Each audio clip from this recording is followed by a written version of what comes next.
Hi guys! I'm back. O, di ba? Parang walang upload. Eto guys, ang ganda ni Pochi. Gustong gusto niya yung kanyang color. By the way guys, kwento ko lang ito about sa ating Chips Delight. Umalis ako kanina. Pumunta kay mother. And then, naiwan ko siya dito. As in, nakatiwangwang lang siya sa may harap ng computer. Eh, yung mga pusa ko, natutulog lang dito sa kama. Alam niyo ba? Buti hindi nila kinain, kinabahan ako.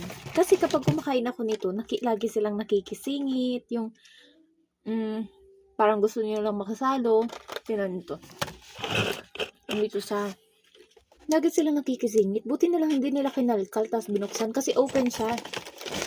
Parang nakaganon lang siya, oh. Buti hindi sila kumuha. Kasi chocolate to, eh. Maano sila. Diba? Buti na lang di kumain. Tingnan mo. Very good. Buti na lang, no? Hindi nila kinalkal kasi pag kinalkal nila, ang sakit baga ang ano nila. Grabe. Ang lakas nito kumain guys ng treats. Si Aya. Pinaka number 1. Buti hindi kinain yung Asus. Lakas manipa. Lakas din kumain nito ng treats. Ang ganda niya guys, oh. Lakas nila pag kumakain ako. Buti hindi nila kinain talaga. Ay.